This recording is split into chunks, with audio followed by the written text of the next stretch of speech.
नमस्ते बच्चों, कैसे हैं आप लोग। उम्मीद करती हूँ आप लोग सभी मन लगाकर ज्ञान का अर्जन कर रहे होंगे, है ना। तृतीय भाषा हिंदी की कक्षा में आपका स्वागत है। आपका पाठ्यपुस्तक हिंदी वल्लरी तृतीय भाषा हिंदी की 7वीं कक्षा में निहित 16वीं पाठ बूंद बूंद से सागर कविता पर आज हम लोग गौर करेंगे। बूंद बूंद से सागर। ಎಲ್ಲರೂ ಟೆಕ್ಸ್ಟ್ ಬುಕ್ ಇಟ್ಕೊಂಡು ಕೂತ್ಕೊಳ್ಳಿ ಮಕ್ಕಳ, ಕೈಯಲ್ಲಿ ಪೆನ್ಸಿಲನ್ನು ಅಲ್ವಾ. ಬೂಂದ್ ಬೂಂದ್ ಅಂದರೆ ಏನರ್ಥ? ಬೂಂದ್ ಅಂದರೆ ಒಂದು ನೀರಿನ ಹನಿ. ಬೂಂದ್ ಬೂಂದ್ ಸೇ ಸಾಗರ್ ಅಂದರೆ ನೀರಿನ ಹನಿಗಳು ಕೂಡಿ ಸಾಗರವಾಗುತ್ತದೆ. ಇದು ಇವತ್ತಿನ ಕವಿತೆ. ये जो पाठ है बूंद बूंद से सागर, ये एक कविता है। कविता किसे कहते हैं? शब्द जब बंधनों से मुक्त होकर स्वच्छंद होकर निकलते हैं, तब विभिन्न रसों से परिपूर्ण होकर कविता का स्वरूप लेते हैं। भावनाओं को प्रतिबिंबित करने की विधा को कविता कहते हैं ಅಲ್ವಾ. ನಮ್ಮಲ್ಲಿನ ಭಾವನೆಗಳು ಶಬ್ದಗಳ ಮೂಲಕ ಸ್ವಚ್ಛಂದವಾಗಿ ಮುಕ್ತವಾಗಿ, ಮತ್ತು ನಮ್ಮಲ್ಲಿ ರಸಗಳಿದೆಯಲ್ಲ, ನವರಸಗಳು, ಅವುಗಳಿಂದ ಪರಿಪೂರ್ಣವಾಗಿ ಹಾಳೆಗಳ ಮೇಲೆ ಮೂಡುವುದೇ ಕವಿತೆ. ಈ ಬೂಂದ್ ಬೂಂದ್ ಸೇ ಸಾಗರ್ ಏನಿದೆ ಅದು ನಿಮ್ಮ ಪಠ್ಯಪುಸ್ತಕದಲ್ಲಿನ ಒಂದು ಕವಿತೆ. आपके ಪಠ್ಯಪುಸ್ತಕ में ये बूंद बूंद से सागर ये कविता रखा क्यों है? इसका आशय क्या है और उद्देश्य क्या है? चलिए देखते हैं। इस कविता के द्वारा छात्र यह सीखते हैं कि छोटी छोटी बातों पर ध्यान देने से बड़े बड़े सार्थक काम बनते हैं, जिससे धरती पर सुख संतोष छा जाता है। हम लोग इस कविता द्वारा यह देखते हैं बच्चों, छोटी छोटी बातों पर ध्यान देने से ही बड़े बड़े सार्थक काम बनते हैं ಅಲ್ವಾ. ನಾವು ಯಾವಾಗಲೂ ಅಷ್ಟೇ ಚಿಕ್ಕ ಚಿಕ್ಕ ವಿಷಯಗಳಿಗೆ ಜಾಸ್ತಿ ಧ್ಯಾನ ಕೊಡೋದಿಲ್ಲ ಅಲ್ವಾ ಮಕ್ಕಳ. ಆದರೆ ಚಿಕ್ಕ ಚಿಕ್ಕ ವಿಷಯಗಳಿಗೆ ನಾವು ಧ್ಯಾನ ಕೊಟ್ರೇ ದೊಡ್ಡ ದೊಡ್ಡ ಕೆಲಸಗಳನ್ನು ಬಹಳ ಸುಲಭವಾಗಿ ಮಾಡಿ ಮುಗಿಸ್ಬೋದು. ಇದು ಈ ಕವಿತೆಯಲ್ಲಿ ನಾವು ಕಲಿಯುವಂಥ ಒಂದು ಅಂಶ. ಬನ್ನಿ ಕವಿ ಪರಿಚಯ ನೋಡೋಣ. ಪ್ರಸ್ತುತ ಕವಿತಾ ಕೆ ಕವಿ ಹೈ ಶ್ರೀ ಕೇದಾರನಾಥ್ ಕೋಮಲ್. ಈ ಕವಿತೆಯನ್ನು ಬರೆದಂತಹ ಕವಿ ಕೇದಾರನಾಥ್ ಕೋಮಲ್ ಅಂತ. ಇವರ ಜನ್ಮ ಪಂಜಾಬಿನಲ್ಲಿ 1931ರಲ್ಲಿ ಆಗಿತ್ತು. आप हिंदी के समकालीन कवियों में प्रसिद्ध है. ಆಗ ಇವರ ಕಾಲದಲ್ಲಿ ಯಾರ್ಯಾರು ಕವಿಗಳು ಲೇಖಕರು ಬರೀತಾ ಇದ್ರು ಅವರಲ್ಲಿ ಇವರು ಸಹ ಬಹಳ ಪ್ರಸಿದ್ಧರು. और बूंद बूंद से सागर कविता आशा की किरण कविता संग्रह से ली गई है. ಕೇದಾರನಾಥ್ ಕೋಮಲ್ ಅವರು ಬರೆದಂತಹ ಆಶಾ ಕಿ ಕಿರಣ್ ಅನ್ನೋ ಕವಿತಾ ಸಂಗ್ರಹದಿಂದ ನಿಮಗೆ ನಿಮ್ಮ ಟೆಕ್ಸ್ಟ್ ಬುಕ್ಕಲ್ಲಿ ಬೂಂದ್ ಬೂಂದ್ ಸೇ ಸಾಗರ್ ಕವಿತೆಯನ್ನು ಇಟ್ಟಿದ್ದಾರೆ. और इस कविता में देश की एकता को ध्यान में रखा गया है. एकता में बल है, यही कविता का आशय है ಅಲ್ವಾ ಮಕ್ಕಳ. ಕನ್ನಡದಲ್ಲಿ ಹೇಳ್ತೀವಿ ಒಗ್ಗಟ್ಟಿನಲ್ಲಿ ಬಲವಿದೆ ಅಲ್ವಾ. ಯಾವುದೇ ಒಂದು ಕೆಲಸವನ್ನು ನಾವು ಎಲ್ಲರೂ ಒಗ್ಗಟ್ಟಾಗಿ ಬಂದು ಮಾಡಿದ್ವಿ ಅಂದರೆ ಅಲ್ಲಿ ಆ ಕೆಲಸ ಆಗೇ ಆಗುತ್ತೆ ಅಲ್ವಾ. ಒಗ್ಗಟ್ಟಿನಲ್ಲಿ ಬಲವಿದೆ ಅಂದಿದ ತಕ್ಷಣ ನಮಗೆ ಒಂದು ಕತೆ ಜ್ಞಾಪಕಕ್ಕೆ ಬರುತ್ತೆ ಮಕ್ಕಳ. ಆ ಕತೆನ ಬೇಗ ಹೇಳಿ ಮುಗಿಸ್ತೀನಿ. ಒಬ್ಬ ರೈತ ಇದ್ದ. ಆ ರೈತನಿಗೆ 3 ಜನ ಮಕ್ಕಳಿದ್ರು. ಆ ಮಕ್ಕಳು ಯಾವಾಗಲೂ ಕಿತ್ತಾಡ್ತಾ ಇದ್ರು. ರೈತ ಹೇಳಿ ಹೇಳಿ ಸಾಕಾಯಿತು, ಕಿತ್ತಾಡಬೇಡಿ, ಬೇರೆಯವರು 3ನೇಯವರು ಬಂದು ನಿಮ್ಮ ಲಾಭ ಪಡ್ಕೊಳ್ತಾರೆ, ಎಲ್ಲರೂ ಒಟ್ಟಿಗೆ ಇದ್ರೇ ಸರಿ ಅಲ್ವಾ, ನಿಮ್ಮಲ್ಲಿ ಒಗ್ಗಟ್ಟಿದ್ರೆ ಯಾರು ನಿಮ್ಮನ್ನು ಏನೂ ಮಾಡೋಕ್ಕಾಗಲ್ಲ ಅಂತ ಎಷ್ಟು ಹೇಳಿದ್ರೂ ಅವ್ರು ಕೇಳ್ತಾನೇ ಇರಲಿಲ್ಲ. ಸೊ ಒಂದಿನ ರೈತ ಏನು ಮಾಡ್ದ, ಆ 3 ಜನ ಮಕ್ಕಳನ್ನ ಕರೆದ, ಒಂದೊಂದು ಕೋಲನ್ನು ಕೊಟ್ಟ, ಹೇಳ್ದ ನೀವು ಇದನ್ನು ಮುರಿಬೇಕು. 3 ಜನ ಮಕ್ಕಳಿಗೆ ಇದೊಂದು ತಮಾಷೆ ಅನ್ನಿಸ್ತು. ಅವ್ರು ಹೇಳಿದ್ರು ಇದೆಷ್ಟೊತ್ತು, 1 ನಿಮಿಷಕ್ಕೆ ನಾನು ಮುರಿದು ಬಿಡ್ತೀನಿ ಅಂತ ಕೋಲನ್ನು ಹಿಂಗೆ ಹಿಡ್ಕೊಂಡ್ರು, ಮುರಿದೇ ಬಿಟ್ರು. ಆಮೇಲೆ ರೈತ ಏನು ಮಾಡ್ದ, ಒಂದಷ್ಟು ಕೋಲುಗಳನ್ನ ಒಂದು ಬಂಚಲ್ಲಿ ಕಟ್ಟಿ ಅದನ್ನು ಆ ಮಕ್ಕಳಿಗೆ ಕೊಟ್ಟ. ಇದನ್ನು ಮುರಿರಿ ಅಂತ ಹೇಳ್ದ. ಅವ್ರು ಎಷ್ಟು ಪ್ರಯತ್ನ ಪಟ್ಟರು ಅದನ್ನು ಮುರಿಯೋಕ್ಕೆ ಆಗ್ತಾಯಿಲ್ಲ. ಆವಾಗ ರೈತ ಹೇಳ್ದ, ನೋಡಿ ನೀವು ಅಷ್ಟೇ ಒಗ್ಗಟ್ಟಾಗಿ ಇದ್ದರೆ ನಿಮ್ಮನ್ನು ಯಾರೂ ಮುರಿಯೋಕ್ಕಾಗೋದಿಲ್ಲ. ಅಕಸ್ಮಾತ್ ನೀವೇನಾದರೂ ಈ ಥರ ಜಗಳ ಮಾಡ್ಕೊಂಡು ಹೋದ್ರಿ ಅಂದರೆ ನಿಮ್ಮ ಲಾಭವನ್ನು ಮೂರನೇವರು ಬಂದು ಪಡ್ಕೊಳ್ತಾರೆ ಅಲ್ವಾ. ರೈತ ಬುದ್ಧಿವಾದವನ್ನು ಮಕ್ಕಳಿಗೆ ಹೇಳ್ದ. ಇದು ಎಷ್ಟು ದೊಡ್ಡ ಸತ್ಯ ಅಂದರೆ, ಹೌದು ಮಕ್ಕಳ, ನಾವು ಒಗ್ಗಟ್ಟಾಗಿದ್ರೆ ಯಾವುದೇ ಕೆಲಸವನ್ನು ಮಾಡಿ ಮುಗಿಸಬಹುದು. एकता में बल। एक बार कबूतरों का एक झुंड भोजन की तलाश में उड़ रहा था। अचानक कबूतरों की नजर जमीन पर बिखरे दानों पर पड़ी। शिकारी ने पक्षियों को पकड़ने के लिए जमीन पर दाने बिखेर रखे थे। दानों के ऊपर उसने जाल बिछा रखा था। बिखरे हुए दानों को देखकर कबूतर जमीन पर उतर गए और जाल में फंस गए। जाल में फंस जाने पर सभी कबूतर बहुत घबराए। वे जाल से छूटने के लिए फड़फड़ाने लगे, पर यह क्या, वे जाल से छूटने की जितनी कोशिश करते, जाल उतना ही ज्यादा उनके पंजों में उलझता जाता। तब कबूतरों के मुखिया ने उनसे कहा, घबराओ मत, हिम्मत से काम लो। तुम सब मिलकर जोर लगाओ और जाल को लेकर उड़ने की कोशिश करो। सभी कबूतरों ने मिलकर जोर लगाया और जाल को लेकर आसमान में उड़ चले। शिकारी उनको पकड़ने भागा, पर वे काफी ऊंचाई पर पहुंच गए थे। देखते ही देखते वे शिकारी की आंखों से ओझल हो गए। एक चूहा कबूतरों के मुखिया का मित्र था। सभी कबूतर मुखिया के साथ चूहे के पास पहुंचे। चूहे ने जाल काट दिया। कबूतर आजाद हो गए। शिक्षा, एकता में बल होता है।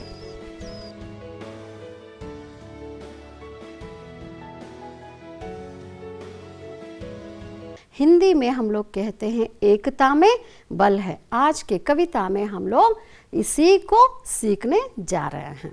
चलिए चलते हैं कविता की ओर। बूंद बूंद से सागर। और कविता वाचन बच्चों, अभी हम कविता वाचन करेंगे, ठीक है, और मेरे बाद आप भी वाचन करने की कोशिश करेंगे। चलिए पढ़ते हैं। बूंद बूंद के मिलने से बन जाता है सागर, सूत सूत के मिलने से बन जाती है चादर। मिनट मिनट ही तो मिलकर बन जाता है साल, तन मन से तुम डटे रहो, हल होगी सभी सवाल। पैसा पैसा जोड़ो तो बन जाओगे धनवान, थोड़ा थोड़ा चलकर ही तो देख सकोगे हिंदुस्तान। अच्छे अच्छे काम करो और बातें प्यारी प्यारी, देश हमारा झूम उठेगा, नाच उठेगी धरती सारी। है ना आसान? चलिए आप कुछ कठिन शब्दों के अर्थ जाना जाए। तो पहला शब्द है सागर। सागर का अर्थ होता है समुद्र, कन्नडदल्लू समुद्र। सूत, सूत का अर्थ है ರೂಯಿ का धागा, ಅಂದರೆ ಒಂದು ಹತ್ತಿಯ ನೂಲು ಅಂತ ಹೇಳ್ತೀವಿ, ಒಂದು ದಾರ. ಧರ್ತಿ का अर्थ है ಭೂಮಿ, ಅಂದರೆ ಕನ್ನಡದಲ್ಲೂ ಭೂಮಿ ಅಂತ ಹೇಳ್ತೀವಿ. ಡಟೆ रहना ಅಂದರೆ ಅಟಲ್ रहना ಅಂದರೆ ಸ್ಥಿರವಾಗಿ ಇರುವುದು. अब बच्चों चलते हैं कविता की ओर। बूंद बूंद के मिलने से बन जाता है सागर। ಬೂಂದ್ ಅಂದರೆ ಮಕ್ಕಳ ಒಂದು ನೀರಿನ ಹನಿ. ಎಷ್ಟೊಂದು ನೀರಿನ ಹನಿಗಳು ಸೇರಿ ಕೂಡಿ ಸಾಗರವಾಗುತ್ತದೆ. ನಾವು ಸಾಗರನ ನೋಡಿದ್ದೀವಿ ಅಲ್ವಾ ಮಕ್ಕಳ? ಸಾಗರವನ್ನು ನೋಡಿದ್ದೀವಿ. ಸಾಗರದಲ್ಲಿ ಅಗಾಧವಾದ ನೀರಿರುತ್ತೆ. ಎಷ್ಟು ದೊಡ್ಡದು ಸಾಗರ. ಆ ಸಾಗರದಲ್ಲಿ ಅಷ್ಟು ನೀರು ಬಂದು ಸೇರ್ತು ಅಂದರೆ ಎಲ್ಲಿಂದ ಬಂತು? ಒಂದೊಂದೇ ನೀರಿನ ಹನಿಗಳು ಸೇರಿ ಅಷ್ಟು ದೊಡ್ಡದಾದ ಸಾಗರವಾಯಿತು. ಹಾಗೆಯೇ सूत सूत के मिलने से बन जाती है चादर. ದಾರದ ಒಂದೊಂದು ಎಳೆಗಳು ಸೇರಿ ಜಮಖಾನನ ಮಾಡ್ಬೋದು. ಇವಾಗ ಒಂದು ನೀರಿನ ಹನಿ ನಾನು ನಿಮ್ಮ ಜೊತೆ ಸೇರಲ್ಲ ಅಂತ ಅದು ಯಾವ ಕಡೆನೋ ಹೋಗುತ್ತೆ, ಇದು ಯಾವ ಕಡೆನೋ ಹೋಗುತ್ತೆ ಅಂದರೆ ಸಾಗರ ಆಗಕ್ಕೆ ಸಾಧ್ಯನಾ? ಇಲ್ಲ. ಹಾಗೆಯೇ ಈ ದಾರದ ಎಳೆಗಳು ಅಷ್ಟೇ, ಒಂದೊಂದು ದಿಕ್ಕಲ್ಲಿ ನಾನು ಸೇರಲ್ಲ ನಿನ್ನ ಜೊತೆ, ನಾನು ಸೇರಲ್ಲ ನಿನ್ನ ಜೊತೆ ಅಂತ ಹೇಳಿದ್ರೆ ಜಮಖಾನ ಮಾಡೋಕ್ಕಾಗುತ್ತಾ? ಇಲ್ಲ. ಇವೆಲ್ಲವೂ ಒಟ್ಟಿಗೆ ಬಂದವು, ನೀರಿನ ಹನಿಗಳು ಒಟ್ಟಿಗೆ ಬಂದವು, ಸಾಗರವಾಯಿತು. ಈ ದಾರದ ಎಳೆಗಳು ಒಟ್ಟಿಗೆ ಬಂದವು, ಜಮಖಾನ ಆಯಿತು ಅಲ್ವಾ? ಸೊ ಒಗ್ಗಟ್ಟಿನಲ್ಲಿ ಬಲವಿದೆ ಅಲ್ವಾ ಮಕ್ಕಳ? ಓಕೆ, ಈಗ ಬನ್ನಿ ಇನ್ನೊಂದು ಉದಾಹರಣೆ ನೋಡೋಣ. ಮಿನಟ್ ಮಿನಟ್ ही तो मिलकर बन जाता है साल. चलिए अब देखते हैं घड़ी में. ठीक है, घड़ी ಗಡಿಯಾರ ನೋಡಿ ಮಕ್ಕಳ ಅಲ್ವಾ? ಇವಾಗ 60 ಸೆಕೆಂಡ್ಗಳು ಸೇರಿ 1 ನಿಮಿಷ ಆಗುತ್ತೆ, 60 ನಿಮಿಷಗಳು ಸೇರಿ 1 ಗಂಟೆ ಆಗುತ್ತೆ, 24 ಗಂಟೆಗಳು ಸೇರಿ 1 ದಿನ ಆಗುತ್ತೆ, 365 ದಿನಗಳು ಸೇರಿದ್ರೆ 1 ವರ್ಷವಾಗುತ್ತದೆ ಅಲ್ವಾ? ಸೊ ಒಂದೊಂದು ನಿಮಿಷಗಳು ಸೇರಿದ್ರೇ ಅಲ್ಲಿ ವರ್ಷವಾಗುವುದು.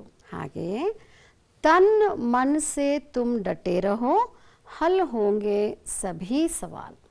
और तन से और मन से अगर आप दृढ़ निश्चय कर ले तो कोई भी बड़ा काम आपको बहुत आसान लगेगा करने में. ಇಲ್ಲಿ ನೋಡಿ ಮಕ್ಕಳ, ಒಂದು ಉದಾಹರಣೆ ನೋಡಿ ಅಲ್ವಾ? ಇರುವೆಗಳು ನೋಡಿ, ಈಗ ಆಹಾರನ ತಗೊಂಡು ಹೋಗ್ತಾ ಇದೆ ಅಲ್ವಾ? ಈ ಆಹಾರದ ಸೈಜ್ ನೋಡಿ, ಆ ಒಂದು ಇರುವೆದು ಸೈಜ್ ನೋಡಿ, ಆ ಒಂದು ಇರುವೆ ಎಷ್ಟು ಚಿಕ್ಕದಾಗಿದೆ, ಅದರದ್ದು ಸೈಜ್ಗಿಂತ ಅದರದ್ದು ಆಹಾರ 4-5 ಪಟ್ಟು ದೊಡ್ಡದಾಗಿದೆ. ಇವಾಗ ಒಂದು ಇರುವೆ ಏನಾದರೂ ಅದನ್ನು ನಾನು ತೊಗೊಂಡು ಹೋಗ್ತೀನಿ ನನ್ನ ಗೂಡಿನವರೆಗೂ ಅಂದರೆ ಆವಾಗ ಅದಕ್ಕೆ ಕಷ್ಟ ಆಗುತ್ತೆ. ಆದರೆ ಇಲ್ಲಿ ನೋಡಿ ಎಷ್ಟೊಂದು ಇರುವೆಗಳು ಜೊತೆಗೆ ಬಂದು ಆ ಆಹಾರನ ತಗೊಂಡು ಹೋದ್ವು ಅಲ್ವಾ? ಸೊ ಇವಾಗ ಈ ಇರುವೆಗಳಲ್ಲಿ ಒಗ್ಗಟ್ಟಿದೆ, ಅದಕ್ಕೋಸ್ಕರ ಈ ಕಾರ್ಯ ಸುಲಭ ಆಯಿತು. ಅದೇ ಒಂದೇ ಒಂದು ಏನಾದರೂ ಇರುವೆ ಇದರ ಪ್ರಯತ್ನ ಮಾಡಿದಿದ್ರೆ ಆವಾಗ ಅದಕ್ಕೆ ಸ್ವಲ್ಪ ಕಷ್ಟ ಆಗ್ತಾಯಿತ್ತು ಅಲ್ವಾ? ಸೊ ಅದಕ್ಕೆ ಕವಿಗಳು ಇಲ್ಲಿ ಹೇಳ್ತಾರೆ ನೋಡಿ, ಒಗ್ಗಟ್ಟಿನಲ್ಲಿ ಬಲವಿದೆ, ಒಟ್ಟಿಗೆ ಬಂದರೆ ಯಾವುದೇ ಕೆಲಸವನ್ನು ಆರಾಮಾಗಿ ಮಾಡಿ ಮುಗಿಸಬಹುದು ಅಂತ. ಚಲಿಯೇ ಚಲ್ತೆ ಹೇ ಅಗಲೆ पंक्तियों में. पैसा पैसा जोड़ो तो बन जाओगे धनवान, थोड़ा थोड़ा चलकर ही तो देख सकोगे हिंदुस्तान. तो अब चलिए पैसा. 1 रुपया में बच्चों कितने पैसे होते हैं? 100 पैसे ಅಲ್ವಾ ಮಕ್ಕಳ? 1 ರೂಪಾಯಿಯಲ್ಲಿ 100 ಪೈಸೆಗಳಿರುತ್ತೆ. ಅದರಲ್ಲಿ ಒಂದೇ ಒಂದು ಪೈಸೆಯನ್ನು ನೀವು ತೆಗೆದ್ರೂ ಅದು 1 ರೂಪಾಯಿ ಅನ್ನಿಸ್ಕೊಳ್ಳೋದಿಲ್ಲ. ಏನು ಹೇಳ್ತೀವಿ? 99 ಪೈಸೆಗಳು ಅಂತ ಹೇಳ್ತೀವಿ ಅಲ್ವಾ? ಹಾಗೆ ನೀವು ಅಷ್ಟೇ ಒಂದೊಂದು ಪೈಸೆಯನ್ನು ಜೋಡಿಸಿಕೊಂಡು ಹೋದರೆ ಒಂದಲ್ಲ ಒಂದಿನ ಶ್ರೀಮಂತರು ಆಗೇ ಆಗ್ತೀರಾ. ಹಾಗೆ ಥೋಡಾ ಥೋಡಾ ಚಲ್ಕರ್ ಹಿ ತೋ ದೇಖ್ ಸಕೋಗೆ ಹಿಂದೂಸ್ತಾನ್. हमारा हिंदुस्तान बहुत बड़ा है ना? देखिए हमारा हिंदुस्तान बहुत बड़ा है और ये अगर हमको घूमना है तो हमको चलना पड़ेगा, है ना? अब हमारे पास 2 पैर हैं, अगर एक पैर बोलेगा कि हम नहीं चलेंगे तो कैसे चलेगा ಅಲ್ವಾ? 2 ಕಾಲುಗಳಿದೆ, ಇವಾಗ 2 ಕಾಲು ಸೇರಿಕೊಂಡು ಒಂದೊಂದೇ ಹೆಜ್ಜೆ ಇಟ್ಕೊಂಡು ಹೋದರೆ ಇಡೀ ಹಿಂದೂಸ್ತಾನವನ್ನು ನಾವು ಸುತ್ತಿ ಬರ್ಬೋದು. ಇವಾಗ ಅದರಲ್ಲಿ ಒಂದು ಕಾಲು ಹೇಳುತ್ತೆ ನನಗೆ ಬೇಜಾರು, ನಾನು ಹೋಗಲ್ಲ ನಿನ್ನ ಜೊತೆ ಅಂದರೆ ನಾವು ಹಿಂದೂಸ್ತಾನನ ಹೆಂಗೆ ನೋಡೋಕ್ಕಾಗುತ್ತೆ ಅಲ್ವಾ? ಅಲ್ಲೂ ಅಷ್ಟೇ ಒಗ್ಗಟ್ಟಿನಲ್ಲಿ ಬಲವಿದೆ. 2 ಕಾಲು ಸೇರಿ ಒಂದೊಂದೇ ಹೆಜ್ಜೆ ಥೋड़ा थोड़ा चलकर अगर आगे बढ़ेंगे तो हम लोग हिंदुस्तान को देख पाएंगे. अच्छे अच्छे काम करो और बातें प्यारी प्यारी, देश हमारा झूम उठेगा, नाच उठेगी धरती सारी. है ना बच्चों? आप छात्र हैं, आपको अगर हम बोले कि आपको अच्छे अच्छे काम करना है तो आप करेंगे क्या ಅಲ್ವಾ ಮಕ್ಕಳ? ವಿದ್ಯಾರ್ಥಿಗಳು ನೀವು ಒಳ್ಳೊಳ್ಳೆ ಕೆಲಸನ ಮಾಡಬೇಕು ಅಂದರೆ ವಿದ್ಯಾರ್ಥಿಗಳಾಗಿ ನೀವು ಏನೇನು ಕೆಲಸ ಮಾಡ್ತೀರಾ ಹೇಳಿ?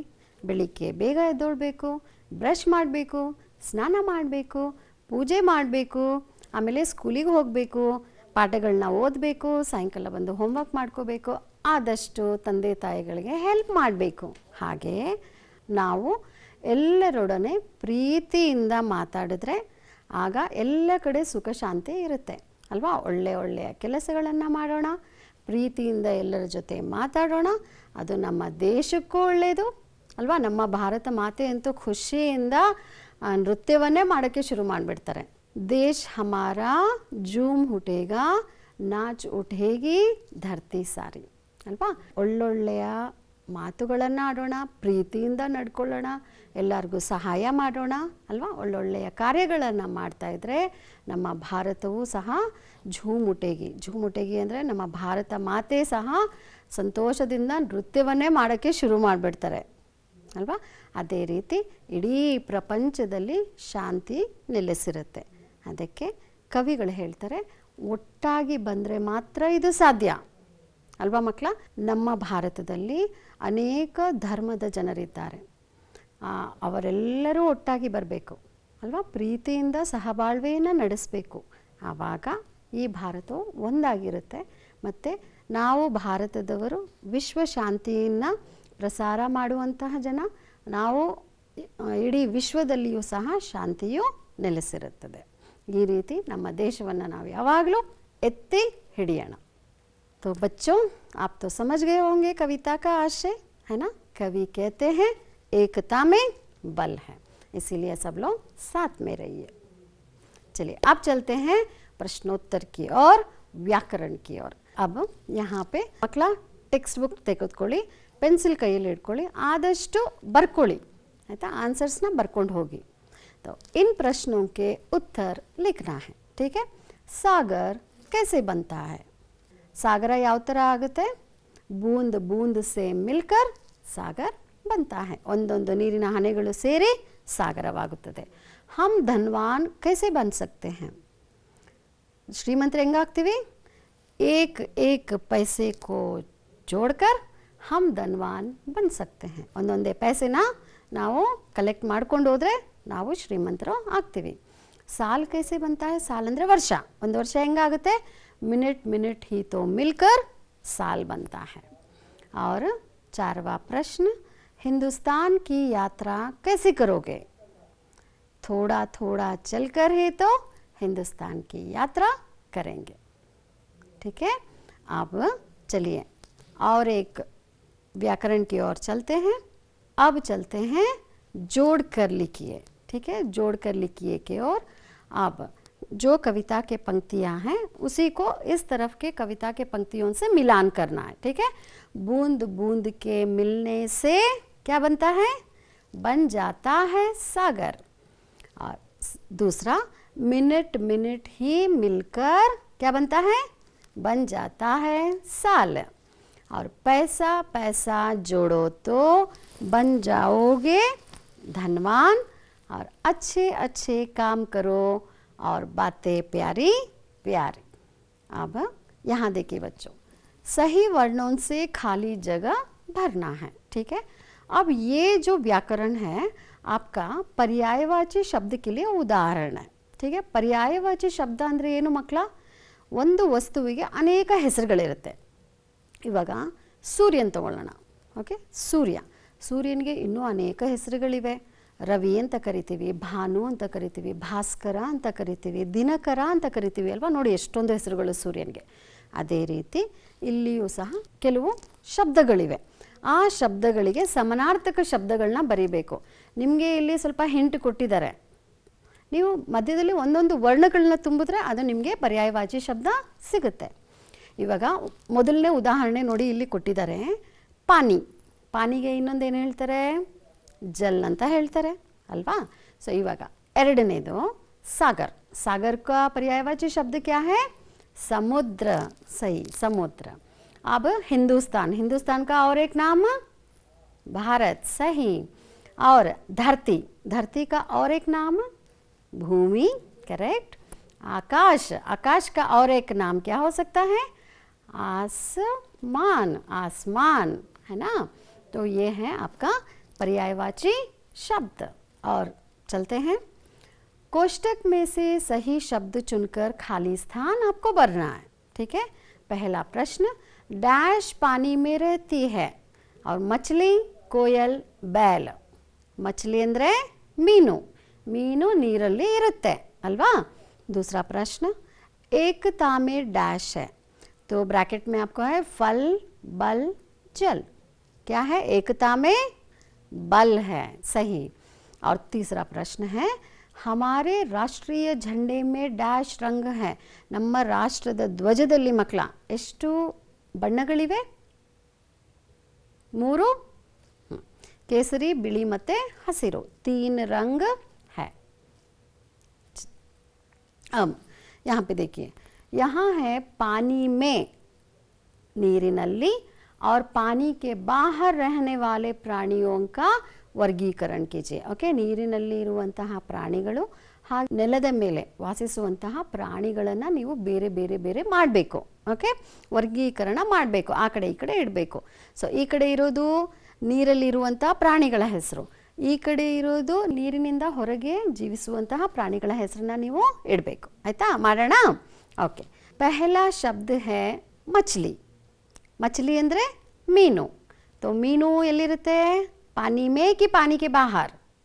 तो पानी में रहती है. चलिए, दूसरा है बाघ. बाघ ಅಂದರೆ ಹುಲಿ. ಹುಲಿ ಎಲ್ಲಿರುತ್ತೆ? ನೀರಲ್ಲಿರುತ್ತಾ ನೆಲದ ಮೇಲೆ? हाँ, बाघ पानी के बाहर रहता है. फिर चलते हैं कछुआ. कछुआ ಅಂದರೆ ಆಮೆ. ಆಮೆ ಎಲ್ಲಿರುತ್ತೆ? ನೀರೊಳಗೆ ಇರುತ್ತೆ. ಓಕೆ, ಸಿಯಾರ್. ಸಿಯಾರ್ ಅಂದರೆ ನರಿ. ನರಿ ನೀರಲ್ಲಿರುತ್ತಾ ಹೊರಗಡೆ ಇರುತ್ತಾ? ओके, सियार पानी के बाहर रहने वाले प्राणी है. और अब है मेंढक. मेंढक मतलब कप्पे. कप्पे ನೀರಲ್ಲಿರುತ್ತೆ. और अब मगरमच्छ. मगरमच्छ ಅಂದರೆ ಮೊಸಳೆ. ಮೊಸಳೆ ನೀರಲ್ಲಿರುತ್ತಾ? ಹಾಂ, ನೀರಲ್ಲಿರುತ್ತೆ. हाथी ಅಂದರೆ ಆನೆ. पानी के बाहर रहता है. और शेर. शेर ಅಂದರೆ ಸಿಂಹ. ಸಿಂಹ ಎಲ್ಲಿರುತ್ತೆ?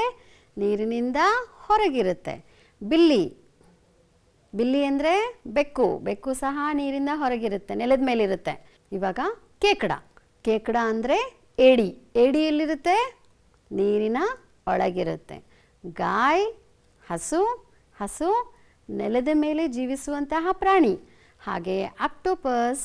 ಆಕ್ಟೋಪಸ್ ನೀರಿನಲ್ಲಿ ಇರುವಂತಹ ಜೀವಿ. है ना? पता चल गया ना बच्चों? पानी में रहने वाले प्राणी और पानी के बाहर रहने वाले प्राणियों को हमने समझा. अब चलते हैं और आगे. इन रंगों को पहचानिए और उनका नाम लिखिए.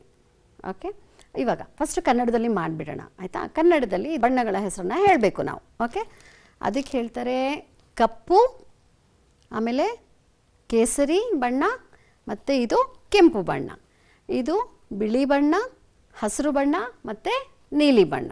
ಇದು ಕನ್ನಡದಲ್ಲಾಯಿತು. ಇಂಗ್ಲೀಷಲ್ಲಿ ತುಂಬ ಸಿಂಪಲ್ಲು ಅಲ್ವಾ?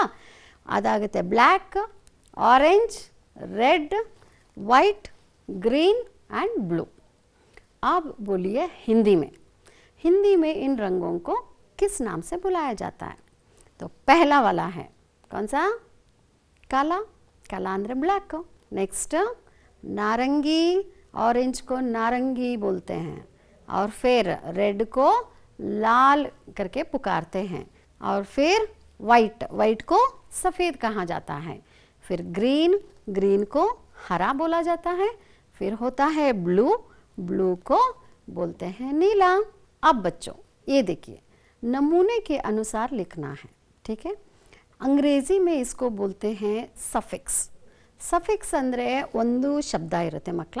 ಆ ಶಬ್ದದ ಅಂತ್ಯದಲ್ಲಿ ನೀವು ಒಂದು ವರ್ಣವನ್ನು ಸೇರಿಸಿ ಅದು ಹೊಸ ಶಬ್ದವನ್ನು ಮಾಡ್ತೇವೆ.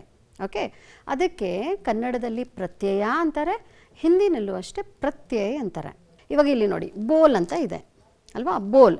बोल के साथ अगर ई मिलाएंगे तो क्या बन जा रहा है? बोली. है ना? तो ये व्याकरण में इसे प्रत्यय बोला जाता है. अब दूसरा अभिमान. अभिमान के साथ ई मिलाने से अभिमानी. उपकार. उपकार के साथ ई मिलाने से उपकारी. और ज्ञान के साथ ई मिलाने से ज्ञानी. और सावधान के साथ ई मिलाने से सावधानी. और जवान के साथ ई मिलाने से जवानी. अब इसी तरह और एक उदाहरण है सफल. सफल के साथ त मिलाने से सफलता. नम्र के साथ त मिलाने से नम्रता. सुंदर के साथ त मिलाने से सुंदरता. दीन के साथ त मिलाने से दीनता. संपन्न के साथ त मिलाने से संपन्नता. और सम के साथ त मिलाने से समता। वेरी इजी है ना बच्चों, इजी है ना। हाँ, इसे ध्यान रखिए, इसे प्रत्यय कहा जाता है। अब ये पाठ के अंतिम ವ್ಯಾಕರಣ, ಚಲಿಯ ಮಿಲಾನ್ करना है। ಸಮಾಜದಲ್ಲಿ ಮಕ್ಕಳ ನಾವು ವ್ಯಕ್ತಿಗಳನ್ನು ಅವರು ಮಾಡುವ ಕಾರ್ಯದ ಮೂಲಕ ಅವರನ್ನು ನಾವು ಗುರುತಿಸ್ತೇವೆ ಅಲ್ವಾ। ಇವಾಗ ನಾವು ನ್ಯಾಯಾಲಯದಲ್ಲಿ ಯಾರು ನಮಗೆ ನ್ಯಾಯ ಕೊಡ್ತಾರೆ ಅವ್ರಿಗೆ ನ್ಯಾಯಾಧೀಶರು ಅಂತೀವಿ। ಆಮೇಲೆ ಯಾರು ಕಳ್ಳರನ್ನ ಹಿಡಿದ್ಬಿಟ್ಟು ಜೈಲಲ್ಲಿ ಹಾಕ್ತಾರೆ ಅವ್ರನ್ನ ಪೊಲೀಸ್ ಅಂತ ಕರಿತೀವಿ ಅಲ್ವಾ। ಹಾಗೆಯೇ ಇಲ್ಲಿಯೂ ಕೂಡ ಕೆಲವು ವಾಕ್ಯಗಳಿವೆ, ಓಕೆ। ಸೊ ಅವರು ಯಾವ ಕೆಲಸವನ್ನು ಮಾಡ್ತಾರೆ ಅದರ ಮೇಲೆ ಅವ್ರಿಗೆ ಹೆಸರು ಕೊಡಲಾಗಿದೆ, ಓಕೆ। ಅದನ್ನು ನೀವು ಗುರುತಿಸ್ಬಿಟ್ಟು ಜೋಡಿ ಮಾಡಬೇಕು। ಮೊದಲನೆಯದು ಭೇಡ್ ಚರಾನೆ ವಾಲ। ಭೇಡ್ ಅಂದರೆ ಕುರಿಗಳನ್ನ ಮೇಯಿಸೋನ್ಗೆ ಏನಂತ ಹೇಳ್ತಾರೆ? गडरिया, हिंदी में गडरिया बोलते हैं। और अब आइए दूसरा, गाय चराने वाला ಅಂದರೆ ಕೃಷ್ಣ ಜ್ಞಾಪಕ ಬಂದ್ಬಿಡ್ತಾನೆ ಅಲ್ವಾ। ಕೃಷ್ಣ ಹಸುಗಳನ್ನೆಲ್ಲ ಕರ್ಕೊಂಡು ಮೇಸಕ್ಕೆ ಹೋಗ್ತಾ ಇದ್ರು। ಸೊ ಕೃಷ್ಣಂಗೆ ನಾವೇನು ಹೇಳ್ತೀವಿ? ಗೊಲ್ಲ ಅಂತ ಹೇಳ್ತೀವಿ ಕನ್ನಡದಲ್ಲಿ, ಹಿಂದಿನಲ್ಲಿ ಏನು ಹೇಳ್ತೀವಿ? ಗ್ವಾಲ, ಟೀಕೆ। ಖೇತಿ ಕರ್ನೆ ವಾಲ, ಖೇತಿ ಅಂದರೆ ಹೊಲ ಉಳ್ಳವನು ಯಾರು? ರೈತ, ಹಿಂದಿನಲ್ಲಿ ಏನು ಹೇಳ್ತೀವಿ? ಕಿಸಾನ್। ಮತ್ತು ಕಪಡಾ ಸೀನೆ ವಾಲ ಅಂದರೆ ಬಟ್ಟೆನ ಹೊಲಿತಾನಲ್ಲ ಅವನಿಗೆ ಏನು ಹೇಳ್ತೀವಿ? ದರ್ಜಿ ಅಂತೀವಿ, ಹಿಂದಿನಲ್ಲೂ ದರ್ಜಿ। और रसोई बनाने वाला ಅಂದರೆ ಅಡುಗೆ ಮಾಡೋರು ಅವ್ರಿಗೆ रसोइया ಅಂತ ಹೇಳ್ತೀವಿ। अब बच्चों चलिए, हो गया पाठ तो हमने पढ़ लिया और कविता का सार समझ लिया। अब गृह कार्य भी देना अनिवार्य है। गृह कार्य होमवर्क ಮಾಡಿ। पहला प्रश्न है, इस कविता की प्रथम 8 पंक्तियाँ कंठस्थ कीजिए। ಅಂದರೆ ಮೊದಲಿನ 8 ಸಾಲುಗಳನ್ನು ನೀವು ಬಾಯಿಪಾಠ ಮಾಡಬೇಕು। दूसरा प्रश्न है, इस कविता का भावार्थ कन्नड़ में लिखिए। ಈ ಕವಿತೆಯ ಸಾರಾಂಶವನ್ನು ನೀವು ಕನ್ನಡದಲ್ಲಿ ಬರೀಬೇಕು। बरदू आपके अध्यापकों को दिखाइए और उनसे शाबाशी लीजिए। अब पाठ के अंतिम में हम एक संदेशा देना चाहते हैं बच्चों। तो हम भारतीय हैं, सभी भारतीय अगर एक साथ मिलकर कोई भी कार्य अगर करें तो उसकी सफलता मिलेगी ही मिलेगी, है ना। तो सब लोगों को आना ज़रूरी है और हम लोग मिल के कोई भी काम करेंगे और सफलता पाएंगे। आज के लिए बस इतना ही। मेरा नाम ममता कश्यप, बेंगलुरु के मल्लेश्वरम में निहित निर्मला रानी प्रौढ़शाला में हिंदी अध्यापिका के तौर पर कार्यरत हूँ। इस कक्षा को हम यहीं पे समाप्त करते हैं। धन्यवाद।